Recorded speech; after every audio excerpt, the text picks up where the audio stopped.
Bom dia, meus amados irmãos. A graça e a paz do Senhor Jesus. Louvado seja o nome do Senhor. Descanse o coração. O Salvador chegou.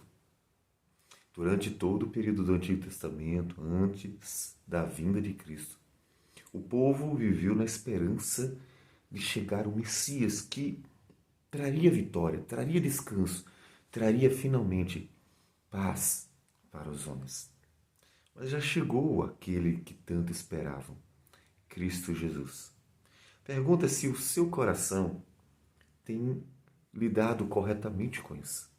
Se o seu coração tem desfrutado corretamente da verdade de que o Messias, o Senhor da glória, o Salvador, ele chegou para nos defender. Salmo 53, Salmo de Davi, no versículos de 4 a 6, ele diz assim: Acaso não entendem os obreiros da iniquidade, esses que devoram o meu povo como quem come pão? Eles não invocam a Deus, tomam-se de grande pavor, onde não há quem temer, porque Deus dispersa os ossos daquele que te sitia. Tu os envergonhas, porque Deus os rejeita. Quem me dera que de Sião viesse já o livramento de Israel. Quando Deus restaurar a sorte do seu povo, então exultará Jacó e Israel se alegrará. Observe que Davi expressa esse anseio que o Salvador venha. Israel constantemente é perseguido pelos inimigos. E de dentro de Israel, tantas vezes vieram homens maus, surgiram homens maus para fazer mal ao povo de Deus. Um exemplo, o próprio filho de Davi, Absalão, tentou matar Davi. Nós vamos ver na jornada reis maus, como, por exemplo, Acabe e Jezabel, que mataram os profetas, quase todos. Assim, Davi está clamando pela salvação, porque ele tem uma esperança. Essa esperança já chegou. E aqui, neste trecho do Salmo, nós vemos que tanto ele mostra que sua esperança é a vitória de Deus sobre os inimigos, ou seja, os inimigos vão ser derrotados. Os inimigos, eles estarão subjugados pelo Senhor. Algo que nós devemos já considerar com alegria, porque o Senhor Jesus já veio e já venceu. Afinal, lembrem-se que Jesus disse que as portas do inferno não prevaleceriam contra a igreja. Ao vir para morrer na cruz do Calvário e ressuscitar, o Senhor Jesus derrotou tanto o diabo, que era o acusador de nossas almas, aquele que estava constantemente tentando nos destruir, colocando-nos contra o Deus, ou Deus contra nós, para que ele viesse a nos condenar. E ele foi derrotado, porque na cruz do Calvário o preço da nossa redenção foi pago. Nossos pecados foram pagos. Então, o advogado de acusação, aquele que tentava nos condenar, não tem mais argumentos. Porque uma vez que a dívida está paga para sempre. É um pagamento verdadeiro, suficiente, porque foi o pagamento cabal de nossa dívida feito pelo Senhor, pelo sangue do Cordeiro de Deus que tira o pecado do mundo. Mas, além de estarmos livres do diabo, que não pôde suportar, vencer, que não pôde sobrepor a vitória do Cordeiro, também nós fomos abençoados com a vitória sobre a morte. Porque o Senhor Jesus, ao ressuscitar, venceu a morte. Ele venceu Satanás na morte, porque ele pagou as nossas dívidas e o acusador não tem mais o que dizer. Mas também venceu a própria morte. Venceu aquele que é o nosso último inimigo, como diz Paulo em 1 Coríntios 15.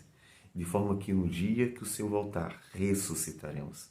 É verdade que a morte ainda está predominando, mas a vitória já foi realizada. Precisamos apenas recebê-la no último dia e ressuscitaremos para vivermos eternamente com Ele. Essa é sim uma segunda esperança. A esperança concretizada na vitória sobre os nossos pecados. A esperança que há de ser trazida, concretizada para nós, quando Jesus voltar para nos ressuscitar. Porque o Senhor venceu. Aquele que ele esperava. Quem me dera que de Sião viesse já o livramento de Israel. O Senhor Jesus venceu os nossos inimigos. Mesmo que Satanás ainda possa tentar, mesmo que Satanás ainda possa usar pessoas para nos fazer mal, ele não pode nos destruir, porque o Senhor Jesus já venceu por nós, já venceu em nosso lugar. Por isso, é importante tanto lembrarmos o que diz Paulo, que nós devemos ser fortalecidos no Senhor e na força do seu poder, revestidos com a armadura de Deus, que, resumindo, é a palavra do Senhor operando pelo Espírito Santo, para que lutemos firmes contra as ciladas do diabo, as tentações, aqueles que tentam nos pressionar, mas não podem fazer nada mais do que nos conduzir a momentos difíceis da vida e, no máximo, o que eles podem fazer é tirar a vida. Mas eles não podem destruir a nossa alma, eles não podem tirar a nossa fé. E isso porque a nossa luta não é contra o sangue e a carne, e sim contra os principados e potestades, contra os dominadores deste mundo tenebroso, contra as forças espirituais do mal nas regiões celestes. Ou seja, nós estamos neste mundo lutando contra o diabo, contra o pecado, lutando contra o mundo que jaz no maligno, mas na certeza de que a vitória, que antes era uma esperança futura, hoje é uma realidade. A certeza de que em Cristo o diabo foi vencido na cruz do Calvário, que em Cristo a morte foi vencida e será trazida essa vitória para nós por meio da ressurreição de Cristo. E que nós, portanto, podemos vencer, que nós somos abençoados com a vitória do Senhor. Sim, nós já somos abençoados. Por isso Jesus chamou: vinde a mim todos os que estáis cansados e sobrecarregados, e eu vos aliviarei. A vitória que tanto Davi almejava sobre os inimigos de sua alma foi alcançada em Cristo. Aquele que ele aguardava, que me dera de Sião viesse o livramento de Israel, veio, pois é Cristo Jesus. O que nós faremos agora diante da bênção de termos recebido aquele que era tão esperado? Alegrar no Senhor. Paulo diz em Filipenses 4, e diz para que você também faça: alegrai-vos sempre no Senhor. Outra vez vos digo, alegrai-vos. Enquanto você luta contra o pecado, enquanto você luta contra as armações do diabo, que vai tentando, e você pode ir vencendo pelo poder do Espírito, você pode ir vencendo pela palavra do Senhor, para não cair nas tentações.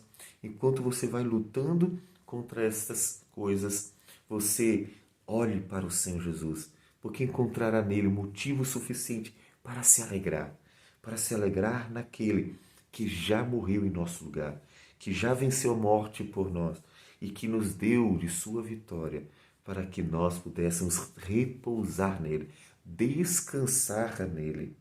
E então, não andeis ansiosos de coisa alguma. Em tudo, porém, sejam conhecidas diante de Deus as vossas petições, pela oração e pela súplica, com ações de graças. E a paz de Deus, que excede todo entendimento, guardará o vosso coração e a vossa mente em Cristo Jesus.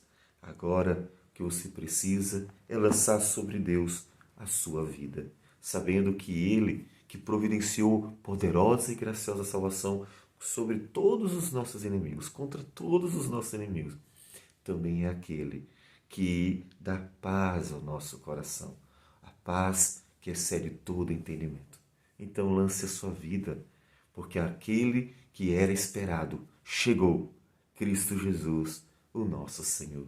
Vamos orar. Senhor Deus amado, obrigado por tudo, porque o que mais podemos pedir ao Senhor? O Senhor deu-nos tudo o que nós precisávamos. O Senhor se deu a nós em Cristo Jesus. O Senhor nos deu o teu Filho, a salvação, e nele nos deu vitória sobre os nossos inimigos. E nele, Senhor, nos deu a esperança da vida eterna. Que o Senhor nos ajude a ter alegria no coração e a estar sempre abrindo este coração para entregar completamente a Ti, a fim de que a paz do Senhor, que excede todo entendimento, esteja nos guardando. Que o Senhor receba a nossa oração, em nome de Jesus. Amém, Senhor. Que Deus abençoe a todos e um bom dia.